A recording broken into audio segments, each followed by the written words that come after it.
Alright, what's up? We're back, and of course, we got some really interesting news that broke during the day while I was at work to talk about some releases, or at least also a non-renewal of a contract. It's really crazy to think about. I mean, it's really interesting. A lot of people are incredibly shocked by this, and I certainly don't blame them for it.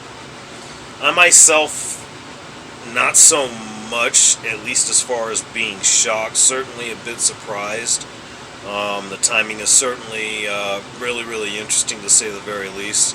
But we're going to get into these releases here. We're going to take them on one by one, and I'll kind of finish it off talking about all three of them as a whole to some degree. But we'll start, interestingly enough, with Tean Knox, which I gotta say, I find this one to be the least surprising, unfortunately. I don't think she's seen an awful lot of time this year in terms of TV time. As I understand it, having caught the Wrestle Talk reaction to this from Luke Owen, the most recent match she had was back in the summer, I believe. I think that's what he said. Either way, it's been a bit. It was about the same time for one of the other three, I believe. I don't remember the exact dates, but nonetheless, none of that's important right now.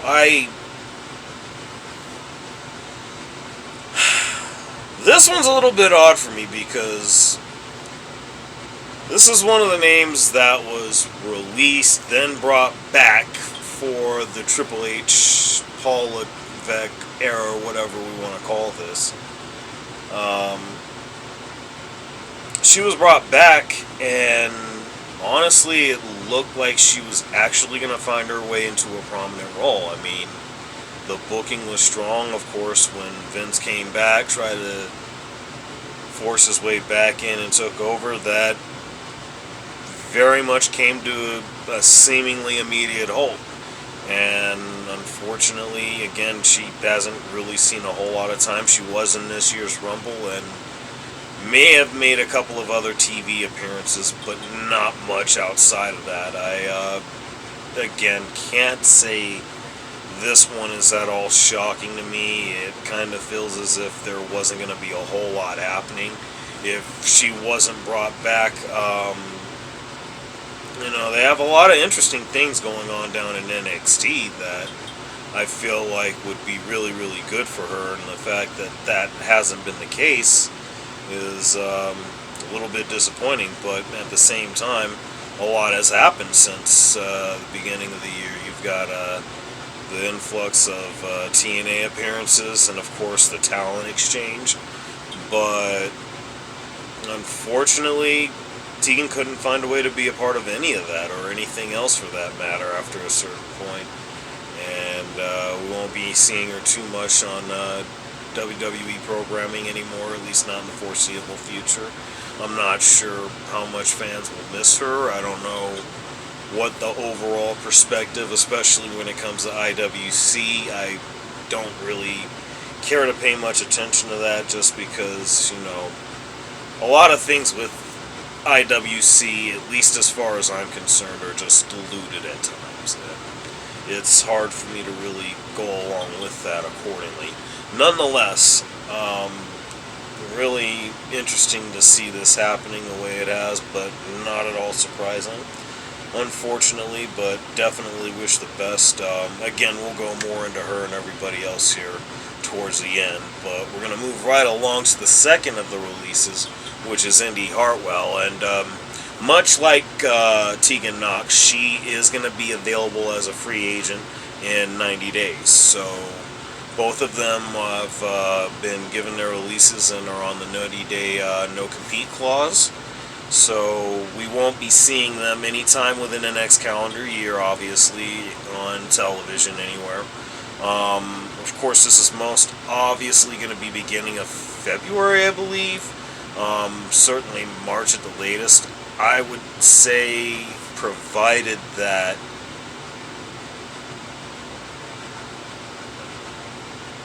either of them or even a third name that'll be mentioned are going to be interested in remaining in wrestling.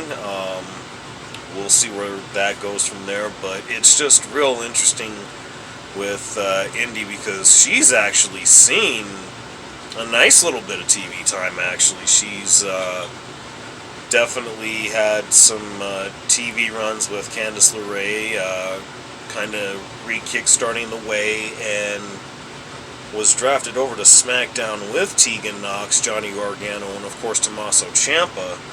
But not much happened with her after that. Of course, oh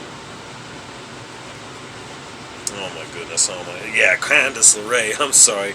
I don't know why I struggle with that so badly. And yeah, with Candice LeRae, of course, she actually is, I believe, the women's speed champion now. I don't really watch speed at all. I haven't followed too much beyond what they talk about on the broadcast, but this one's really interesting to me because it felt like there were things that could happen for and with Candice LeRae.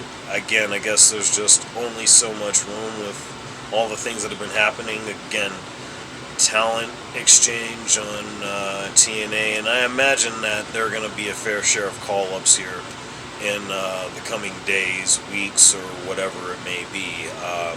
That's just my anticipation of that. I've been talking about that before. I won't go into those names, so, you know, if you've been paying attention, you know where I've been going with that. But nonetheless, really interesting to see her not a part of WWE anymore, is it for Indy? And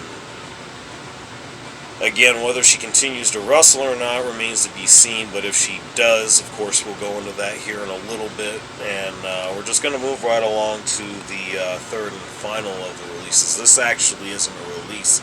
This is a little bit different, as Baron Corbin was notified that he would not be getting a renewal in his contract.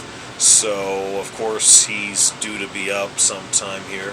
I don't know if any dates have been given on that, but either way, he will also no longer be a part of WWE moving forward. However, he will be free to join any company he wants almost immediately upon the expiration of his current contract. And with that in mind, this is where it's real interesting, because I think between TNA, AEW, hell, if you want to even throw in maybe GCW, MLW, or maybe even just making the rounds throughout the indies, I mean, the options are just so open for him.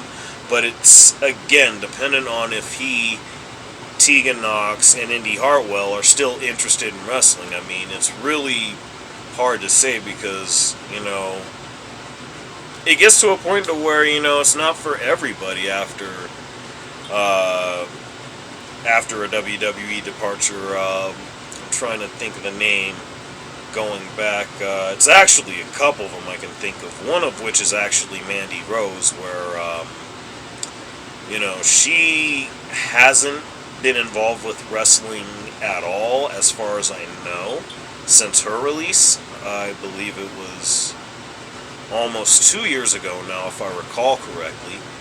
But, of course, she's been mentioned as far as potentially signing with AEW as well as returning to WWE. None of which have actually been confirmed as of yet, and it doesn't seem like that's going to be the case anytime right away, as still nothing is yet to be confirmed where she's concerned. Who is the other name? I'm trying to... Oh my goodness. She was the former, I want to say she was a Marine. Oh God, why am I struggling with her name? Hit me in the comments with that one if I don't remember this by the time I'm done. But anyway, oh my God, she was Sassy Southern Belle. God, why am I not remembering her name? Either way, she has yet to sign with any other wrestling company, and she very easily could be anywhere she wanted to if she wanted to. she could very easily end up anywhere she wanted to if that were to be the case, and that's been months upon months now since her release, so we haven't heard about that from her.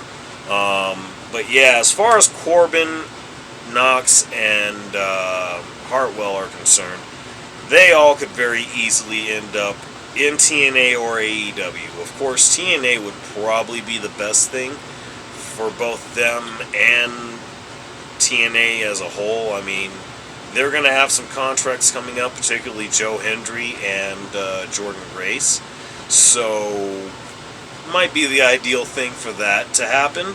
Of course, there's also the option of AEW. You don't need them there so much with the talent that they have as it is, although all of them would fit in and all of them would be very, very successful with AEW.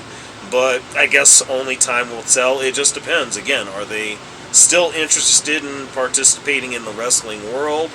Are there other ventures that they want to take on from here? I mean, who knows what's going to happen with that? I mean, at least with Corbin, we'll know that sooner than later, unlike with Hartwell and Knox, which we've got to wait the 90 days, which is going to be February, March, and yeah, all I can say is we'll see what happens with all of that. But yeah, really, really interesting stuff to see. Man, I really wish I could remember that name.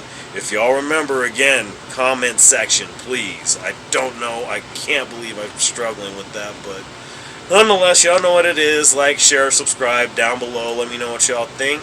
Of course, I am ANJ.